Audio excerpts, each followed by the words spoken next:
Hello and welcome back to my channel. You're watching What Helen Reads and I'm Helen, and today I am talking about tortured heroes.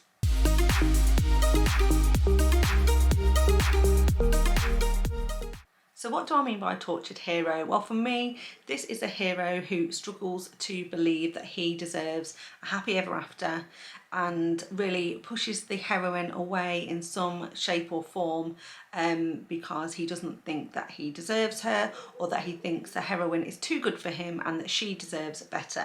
And so there are lots of different types of heroes and lots of different extremes in terms of how tortured the hero is, but when I was putting this list together and thinking about sort of like, you know, the heroes that I've read that I felt were pretty tortured in the stories, there was also a bit of a theme for me as well in terms of some of the authors that I read, and they had put quite a few tortured heroes into their stories. So some of these I'll go into in a bit more depth, but others I will just give a shout out to because they're part of the same series that I'm talking about today. So my first tortured hero, and probably one of my favourites, is Maxim Ivanov from Ruthless Stranger by Maggie, and this is book 1 in the Mafia Wars series. And Maxim is a very sort of tortured hero in the sense that he has had a very difficult upbringing, he's got a very dark past, and he's had to do some very dark things in order to protect his family. He's got a lot on his shoulders. He's the eldest brother of the Ivanov families, and he spent the majority of his life looking out for his brothers, protecting his brothers, because his parents passed away when they were all quite small, and Maxim is very much taking on the role of head of the family and being very protective of his brothers. Still, he hasn't been able to protect them from all the terrible things that have been going on with this family, and so he carries a lot of guilt for that as well. And like I say, he's done some very dark and difficult things in order to save his family, in order to look after his brothers. And because he's very much capable of torturing and unaliving people, he very much thinks that he is not a good man and therefore not worthy of a happy ever after.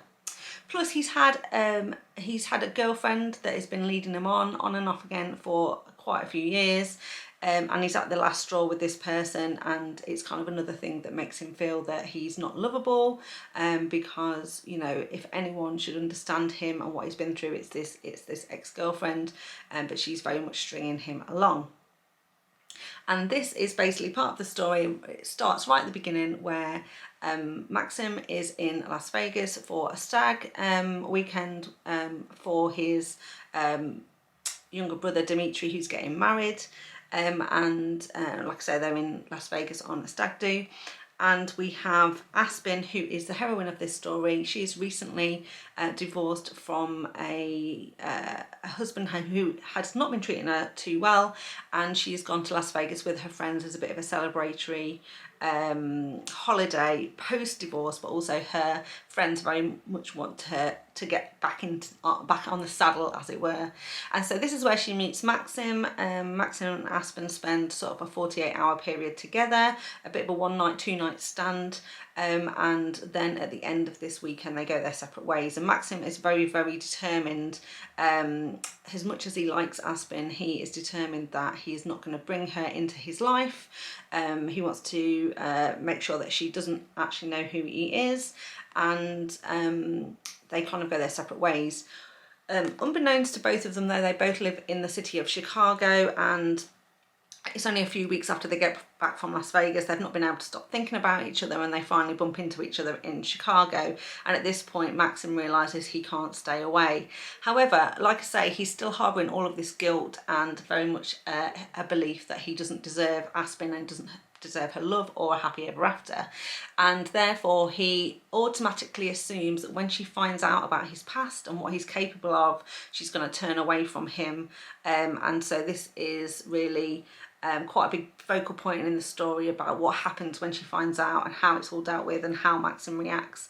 But I absolutely love this one. It's one of my favourites in the series as a whole and would highly recommend. So the other book in the series that is also got a very tortured hero is this one called Enforcer. Though this is book 3 in the series, I'm not going to go into it in too much depth, only to say that Sergei is the youngest Ivanov brother. He has had an extreme amount of trauma in his past. You learn a bit about what's happened, obviously in Ruthless Stranger, and then we get Sergei's story and find out how he's been affected by events. And very similar to Maxim, he is very, very troubled. He has got a lot of PTSD, a lot of anxiety from what's happened to him in the past. He doesn't think he deserves love, and he's also had a girlfriend that's been stringing him along as well, so this kind of like reinforces his belief really that he's not lovable. And so at first he tries to keep Cora, who's the heroine of this one, a bit at arm's length. He doesn't let her in emotionally, and she gets very frustrated that he's not gonna share more about himself and his past. So it's very much a theme really in Maggie Cole's sort of series, in terms of all the men having this collective backstory, this collective history, and being very, very reluctant to share that information with their women in their lives. And as a result, the women feel like they're being pushed out, and that the men aren't serious about the relationship because they're not letting them in. But I just wanted to give a shout out to Paul Enforcer as well. Then the next one I wanted to talk about is God of Pain by Rina Kent, and this is book 2 in the Legacy of the Gods series. Now this is another mafia romance, but it's sort of a next generation, like new adult romance, and it's basically the children of some other characters that we've seen in Rina Kent's world, and they are now all studying at university basically in the UK, and they've kind of all come together. So in this one we're following Creighton, and he's our tortured hero, very much so. He's obviously a dark, twisted hero as well, with some very dark tendencies, and also some very sort of dark sexual appetites, shall we say. The heroine in this one is Annika, and so she is sort of a Russian mafia princess, and she very much is intrigued by Creighton. He is very, very dark and broody and very silent, and Annika is the sort of girl that doesn't shut up, and she's constantly talking to Creighton, trying to get him to engage with her, to speak to her, and to get to know her a little bit better. But she kind of bites off a bit more than she can chew, because she absolutely does get Creighton's attention, and it's not necessarily something that she wants, so she very much stumbles into the lion's den. But Creighton is a very tortured and troubled soul. He has been through a lot himself. When he was just a very, very young child, his parents were murdered. He has memories of this you know, scenario. He can remember what happened. He can remember seeing his parents in the room. So he has got a lot of extreme PTSD from this situation. And although he was rescued and adopted by a very loving family who have treated him like their own and brought him up, he has grown up very, very troubled. Like I say, and with an absolute focus on finding out who killed his parents and getting revenge.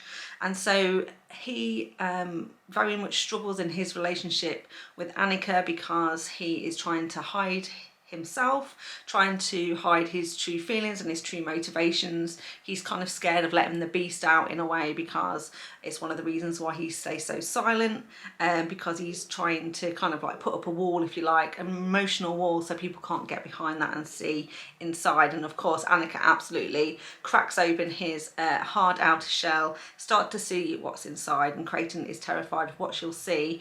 But equally he is obviously a Rina Kent hero, so he is obsessed, very possessive of Annika, and even though he kind of knows he's probably not good for her, he's like, well, you've pretty much put yourself in my path, and now I'm going to take the opportunity, and kind of things go from there. So I thought Creighton was a very interesting sort of character, slightly different from Maggie Cole's heroes, and like I say, very silent, obviously emotionally unavailable kind of hero, until Annika cracks him wide open. Then another author that generally builds in a very tortured hero is Claire Kent, and the one that I want to recommend is Embers. And Embers is book 3 in her Kindled series, which is a post-apocalyptic sort of survival romance series. And I really like Embers because it focuses on our main hero Cal, and Rachel. Now Cal is actually the father of Rachel's ex boyfriend. So essentially, in this world, an asteroid has hit the Earth. It has basically created an apocalyptic situation. Humanity is on the brink of extinction, and Rachel has a boyfriend. When the asteroid first hits, at first she kind of like lives in the local village with her boyfriend. Her mum gets very, very sick though, and everyone they know is kind of like dies. And then her boyfriend suggests that they go in search of his father, who is a bit of a recluse. He's sort of an ex-criminal, kind of like a hardened kind of like man who you know, is very much used to surviving on his own in the middle of nowhere. So he's kind of a, you know, a wilderness, a sort of a wild sort of kind of a man. And they go in search of Cal, and they find him, and they go and live with him in his sort of cabin in the woods, if you like, and they start to live off the land. But unfortunately, it's not too long before Cal's son and Rachel's boyfriend gets sick and also passes away, and Rachel is then left with Cal. And over the years, their relationship develops, it becomes sexual, and then Cal very much hates himself for this, because one, he perceives that he's disrespecting his son's memory. He has a lot of guilt about the fact that he is emotionally connected, sexually connected with his son's ex-girlfriend, and also that he's a lot older than her, and he has quite a lot of feelings that he's taken advantage of her, because ultimately you know, they're sort of alone together in the wilderness trying to survive off the land, and ultimately she doesn't have any other options for a partner. He's the only man around, and so he starts to think, you know, I'm much older than her, I'm taking advantage of her, and this isn't right. And so these feelings that he shouldn't be with her, these feelings that he's taken advantage of her, really start to affect the relationship that they've got between them, and he absolutely pushes her away. And this is a very similar theme that we see with Claire Kent's other books in this series as well, particularly Princess and Hero. So Princess is book 2 in the series, and Hero is book 4 in the series. We have very sort of similar heroes who don't want to take advantage of their women and want to give their women more choice, but in doing so kind of push them away, when absolutely the women don't want to be pushed away, because as far as they're concerned, they have made their choice, and their choice is to be with their men. I love that series overall. If you haven't read it yet and you love a survival romance, I definitely recommend Claire Kent. So then the next one I want to talk about is A Photo Finish by Elsie Silver, and this is book 2 in the Gold Rush Ranch series. So this is a small town sort of cowboy romance, and it's sort of dubbed as a second chance romance, but I personally wouldn't see it as a second chance romance. In this one we're following Violet and Cole, and Violet is a jockey who works at kind of the ranch that Cole's eldest brother sort of owns, and he kind of works there as well, and he's ex-military. He's got PTSD from his time in the armed forces, and he's also got an injury that he's very much been trying to hide from people, because he doesn't want people to think that he is weak or that he's struggling, and he very, very much hides this injury that's happened to him. And so he has very much been keeping himself to himself. He has very much been resisting getting into any kind of relationship, because he doesn't want to get close to someone in case they find out his secret. And so one night when he's kind of quite lonely, he kind of signs up to a bit of a dating app, like and reaches out to a bit of a cam girl, that sort of thing. It's not exactly like that, but basically that's where he sees Violet for the first time, because although Violet is our jockey and she's kind of got a full-time job, she decides that she wants to do something a bit wild and crazy. If I remember correctly, she kind of takes sexy photos of herself and sort of has been sharing them with Cole online, and they start this relationship. Now, although he's seen her face, he doesn't show her his face or his body, and so he's very much again still keeping her at arm's length, but having this conversation, and they very much form an attachment with each other. Violet actually thinks that she's falling in love with him, and then when Cole sees Violet in real life, she's come to work at the farm as a jockey, He recognises her straight away, of course, and then kind of breaks off their kind of online relationship. And Violet is very, very confused. She doesn't know what's happened, and she's very, very upset and a little bit heartbroken about this. But Cole has done it obviously to protect himself, because he doesn't want anyone to know, and he doesn't want to get, he doesn't want her to find out that it's him that she's been speaking to online. Of course, it doesn't last too long before Violet figures it out, and things go from there. But I thought this was an interesting take on it, because this is somebody who is afraid to show the vulnerability in themselves, to show her that he may not be 100% perfect. And of course, that's absolutely not the case. He shouldn't absolutely not be feeling like that. But I thought it is a good, interesting take on the tortured hero, and I wanted to include this one in here. So then I want to recommend Brutal Vows by J.T. Geissinger, and this one is book 4 in the Queens and Monsters series. And in this one, we are following Spider, who is part of the Irish Mafia, and his woman, Rina, who is Italian Mafia. Now, Spider, we have seen Spider in pretty much all of the books in this series up to this point. He is an absolutely fantastic character. He is Declan's right-hand man, so basically he is sort of second in command of the Irish Mafia. And poor Spider, he's been through a hell of a time through the series. Particularly in book 3, he absolutely takes a shine to Sloane's sister, who is the heroine of book 3, and he believes that he's in love with her. He is trying to keep her safe, but of course in that story she is shot and kidnapped by Mal, who is part of the Russian Mafia, and taken to Moscow. So poor Spider, he's been harbouring so much guilt, because he's actually the one that accidentally shoots Riley when he's trying to shoot Mal. He is terrified that he's done permanent damage. He is desperately trying to find her, because he is very concerned that she's been kidnapped and held captive by Mal. He absolutely doesn't know what Mal's going to be doing to Riley, and he absolutely fears the worst. So he's full of guilt and angst, and like I say, pretty much spends his whole time trying to find Riley and rescue her, to the point where he really kind of runs himself down into the ground. He's not well, he's not been taking care of himself, he's not been eating properly. And when the story concludes in book 3, and Spider has to kind of confront everything that's happened, he is left feeling pretty down and devastated by the whole thing.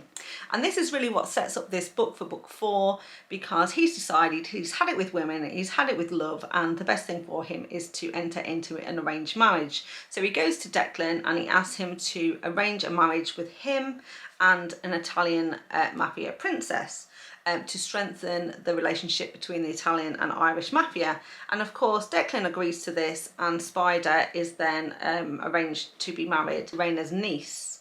But she's a lot younger than Spider, and it becomes very apparent very quickly that the niece is not the right woman for him, and in fact he turns his attention to Rina, and eventually they do start a relationship, him and Rina, and things go from there. But he remains a very tortured and troubled hero, because he absolutely believes that no woman would pick him. He thinks that Rina is definitely marrying him because she has to, and he can't kind of grasp the concept that she would actually want to be with him. And so when things take a bit of a turn and there is a sort of a fork in the road for this relationship, he absolutely jumps to a conclusion, makes an assumption that is actually not true at all. But luckily the rift doesn't last too long. But I absolutely love this one. I absolutely love Spider, and I was so sympathetic towards his story, and he's been so good throughout the books. And yeah, would highly recommend. But I would say you do absolutely have to read this series in order. So this is book 4, it is the last one in the series, but definitely make your way through them all because they're absolutely fantastic. Then sticking with JT Geissinger, her latest release is this one, Fall Into You. And in this one we're following Cole and Shay, and Cole is also another sort of tortured hero in a slightly different way, and that's that he has been a very naughty boy. This is sort of a dark romance, but it's also sort of a contemporary romance. It's like an office romance if you like, but Cole absolutely has been doing some bad things. He's been doing some bad things for a long time, and he is also very emotionally cut off. Doesn't believe he deserves to have anyone, and so when Shay enters his life, he's not really sure how to deal with that, how to deal with her, and absolutely tries to push her away and repeatedly warns her away from him. Sort of says, you know, you shouldn't be with me. I'm a dangerous man. It's not right for you. We can't be together, constantly pushing her away. So another example of a tortured hero, because he doesn't want to drag Shay into his world. He absolutely doesn't believe that he deserves his own happy ever after, and very much believes that he's a bad person. So would highly recommend this one as well. And then the final sort of author I wanted to recommend, who has done a couple of tortured heroes in her series, is Sara Cate, and the first book is Praise, and this is book 1 in the Salacious Players Club. I think it's very well read. A lot of people have read this one, and if you haven't read it, you've probably heard about it. In this one we're following Charlie and Emerson, and Charlie again is the ex-girlfriend of Emerson's son. They meet in unusual circumstances, and when Emerson figures out Charlie is his son's ex-girlfriend, he's very intrigued. He wants to be with her, but he's constantly throughout this book fighting in his own head. He constantly has an argument in his own head about it's the wrong thing to do and he shouldn't be doing it, and he's got the added pressure that he's sort of estranged from his son. His son does not approve of his lifestyle, and therefore he's very much trying to build bridges with his son and rebuild a relationship with him. And so he kind of knows that actually if he's dating his ex-girlfriend, then maybe the son isn't going to be too happy, or is not going to welcome him back with open arms, as it were. So Emerson throughout this book is very sort of tortured. He has a lot of conversations with himself in his own head, very much tries to push Charlie away for this very reason, and you know, has to really come to terms with whether or not he deserves to follow his own happiness at the expense of the relationship with his son, or if he's going to absolutely pursue that wholeheartedly. And then the next book in the series is, and it's actually my favourite of the series, I think it's highly underrated because some of the other books get more attention than this one, but it's the second book in the series that really caught my eye, and it's called Eyes on Me. And in this one we're following Garrett and Mia, and Garrett is absolutely a tortured hero. He very much struggles with his mental health. He has very much been emotionally closed off for quite a long time, and in terms of his sort of contribution to the Salacious Players Club, if you like, it all focuses around on his kink, which he is very much a voyeur, and he is very aware and cognizant of what's going on around him. He very much understands what makes people tick and the kinks that they like, and so he's very, very good at putting forward ideas in terms of creating scenes or sort of like stage acts and things that people want to go and watch, because he's very, very aware of what people like watching and what they want to see. So he's kind of in control of the voyeur room, if you like, and all the kind of activity that people might want to get involved in like that.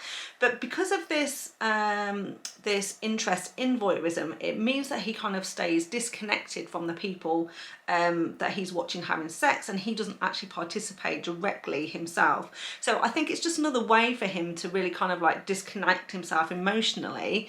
Doesn't have to actually connect on a physical level with people, and it kind of creates this barrier between him and other people and developing relationships. What happens in this one though is that one night he is watching some cam girls, and he happens to spot Mia on the TV. He is absolutely intrigued. She is extremely sexy, and he recognises that she's actually his step sister. And since their parents got together, they got together much later, so this isn't particularly a taboo relationship.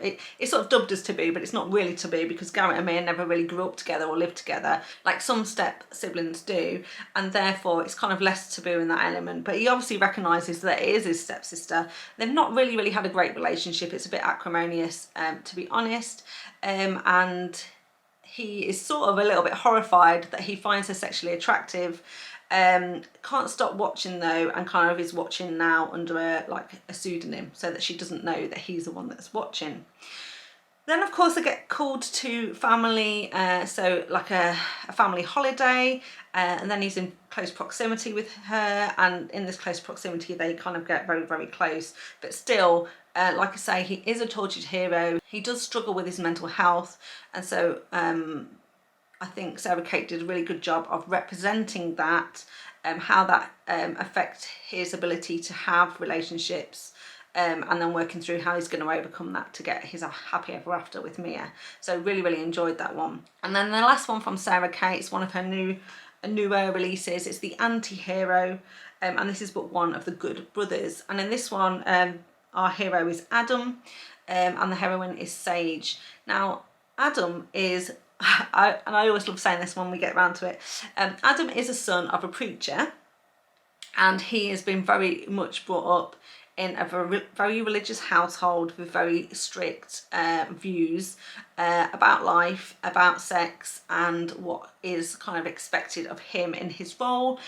He's ultimately wants to take over kind of the family business, and when his father steps down as a preacher, he very much wants to take over the congregation for himself, and that's kind of what he's been working for towards his whole life. And then his kind of world kind of completely crumbles when he finds out that his father has not only been lying to him, but he's also a member of a sex club. And so Adam is completely horrified by finding this out about his dad, and the fact that he's also been cheating on his mum, and kind of goes into a bit of a tailspin.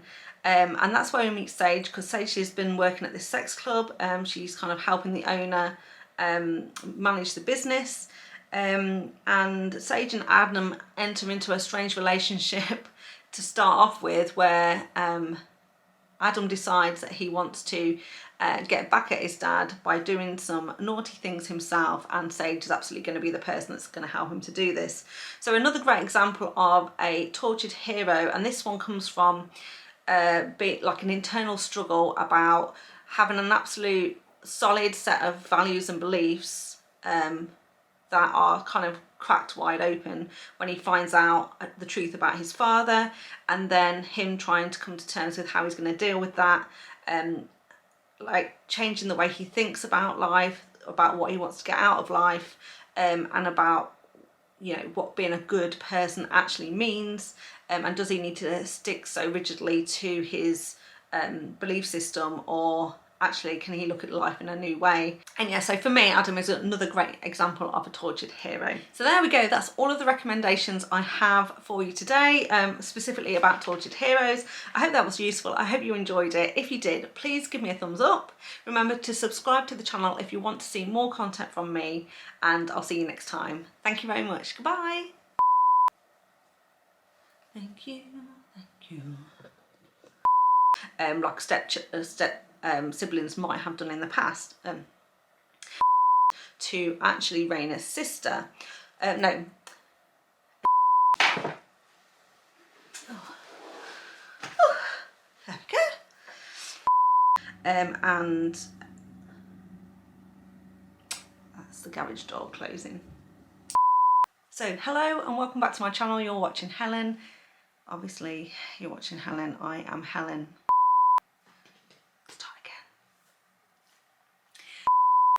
So I rambled on there for about 2 minutes. So should we do a shorter version of that? Let's do a shorter version of that.